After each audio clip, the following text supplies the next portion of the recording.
Hi everyone, I'm Leon Thomas Lewick with your political news roundup for Monday, April 25th.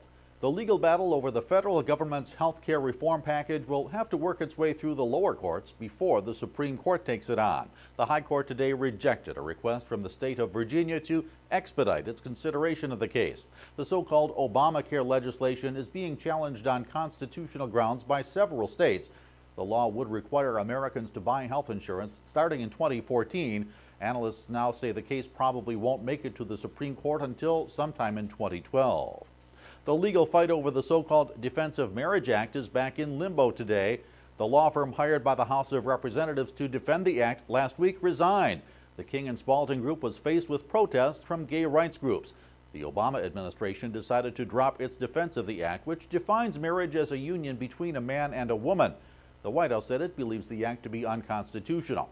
Meanwhile, the lawyer who was handling the case for King and Spalding, Paul Clement, resigned from that firm to protest its dropping out in the face of political pressure. He and his new firm will now represent the House of Representatives Republicans in defending the act. In Syria, President Bashar Assad threatened to crack down on anti-government protests, and that's exactly what's happening. Tanks and soldiers poured into the city of Daraa with a reported 25 citizens killed.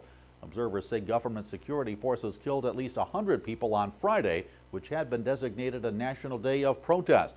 The United Nations Security Council condemned the government's action against citizens, and the Obama administration was considering sanctions against Syria for what a spokesman called unacceptable behavior.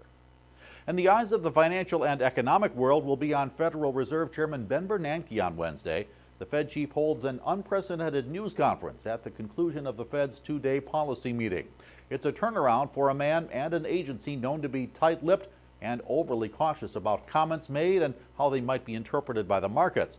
Bernanke says he'll hold 4 of these press availabilities annually in hopes of making the Federal Reserve more transparent. That's your political roundup for Monday, April 25th. I'm Leon Thomas Lewick.